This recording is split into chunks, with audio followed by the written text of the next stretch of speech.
let's take a look at our top selections for the Dan Illman, Mike Beer, race number 13 at Fairgrounds on Louisiana Derby Saturday, a very, very important Kentucky Oaks prep. Let's throw up the field for the Grade 2 Fairgrounds Oaks. And Mike, you've got two of the best 3-year-old fillies in the country. They've got a nice little rivalry going on. It's the 6 Clariere and the 8 Travel Column. It's a nice little rematch for these two horses, Dan. The third time now they're going to meet up on. They've traded decisions so far. Both of them, though, even finishing first and second in their last couple of races, they both run well every single time. This is a fascinating race from a pace standpoint. We'll throw up the Timeform US pace projector for this race. The rare gray bar, no speed scenario in a dirt race.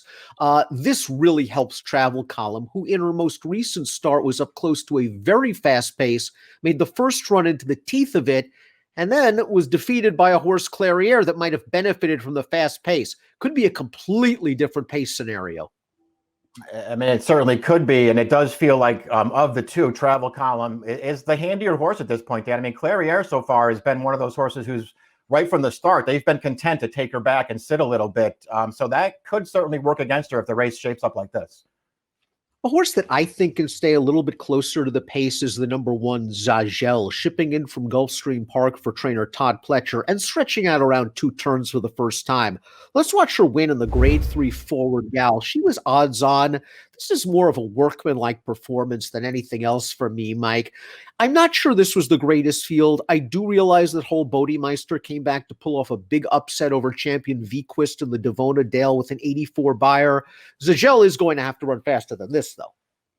Yeah, I thought this was a pretty ugly race overall, and then that third place finisher did come back to win an even uglier race in the Devona Dale. I don't know, Dan. I'm having a tough time buying into this horse right now, even though she's 2 for 2 for top connections.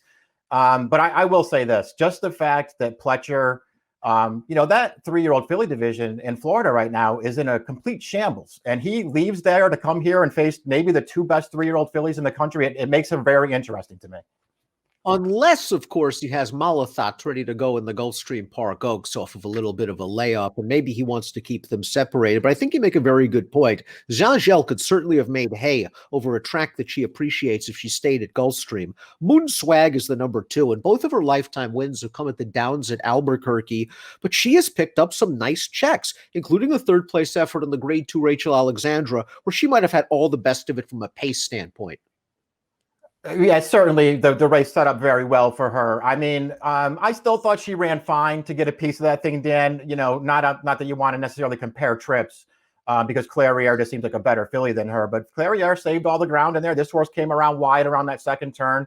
It certainly could have worked against her. I thought all in all she ran fine in there. I thought she ran fine 2 starts back when she got into a little bit of early traffic. Clearly, she still has to improve to be a contender in this race, though.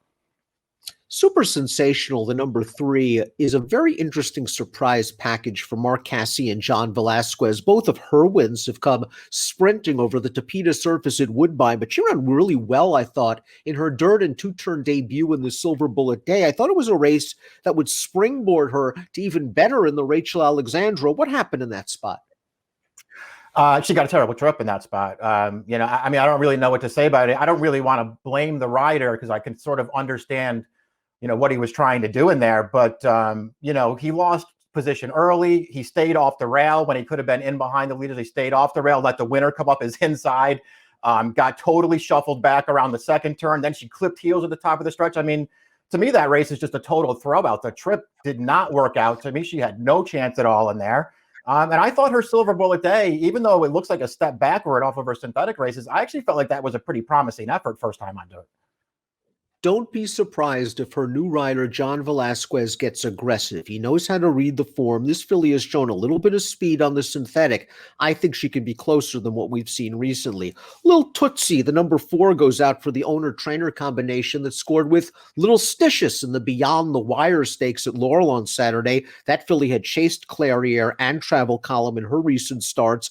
Little Tootsie, I thought, ran pretty well last time out, Mike, winning her second consecutive race. And if Timeform US is correct, she could be up close. Her buyer from 2 starts back, that's legit.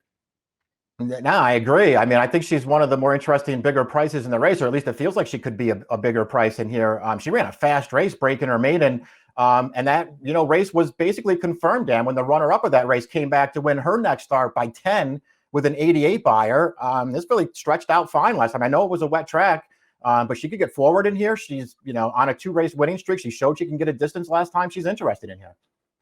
So is the 5, Obligatory. Let's watch her maiden win, her second lifetime start. This is a 1-turn mile race at Gulfstream Park, and I thought this filly got shuffled back a little bit on the turn and was forced to get to the outside and get going again. She has some work to do at the 8th pole, but she just really keeps charging. She goes by this horse relatively easily. This is a very promising filly from, hey, she's Juddmonte. She's got to be well-bred.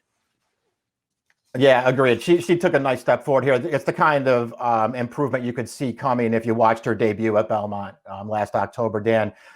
She did get bumped at the start and just, sort of wound up towards the back of the pack, but you could just tell towards the last, furlong of that race or so that she was really just starting to get going. She wanted more ground. She got more ground last time, and I thought took a big step forward. Clariere, the number 6, beat 3 of these common foes last time out in the Rachel Alexandra, but you can argue that she had the very best of it in that race, despite a poor start. The poor start might have actually worked because the pace was so fast up front, and then Joe Talamo was able to save ground every step of the way until about the quarter pole, got to the outside, and just was able to wear down Travel Column. She's going to really have to prove it here. I think this filly has a tremendous amount of upside. I agree. I think she's a really talented horse. And you could sort of see it in her career debut where she was just really green going long, a 2-turn debut for this filly as a 2-year-old. And she was very green in that race, but still ran to win.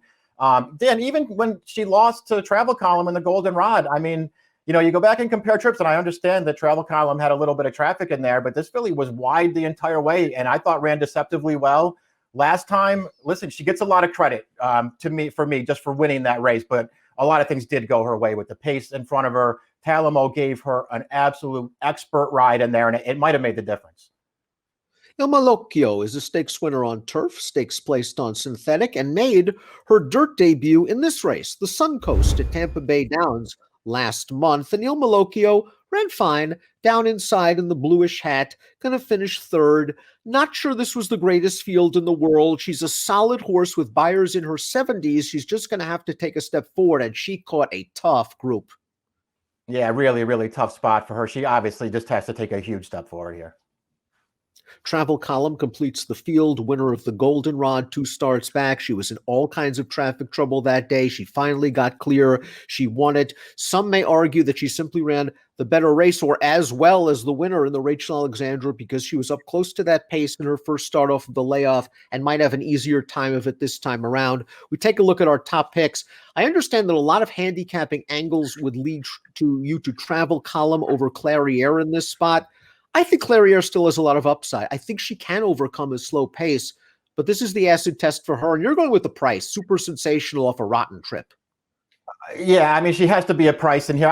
Dan, I have to give her another chance in here. I mean, again, I thought her Silver Bullet Day was fine first time on dirt, a race that had a really slow pace. And she actually ran at the end of that thing, and she just had no chance last time. I have to give her another chance. Mike's going 3, 6, 8, and 1. I think Clariere can take another step towards the Oaks with a big effort. I'm really intrigued to see what happens with Obligatory for Bill Mott and Jose Ortiz. Again, 3, 6, 8, 1 for Mike, 6, 5, 4, 8 for me in the Grade 2 Fairgrounds Oaks. Good luck.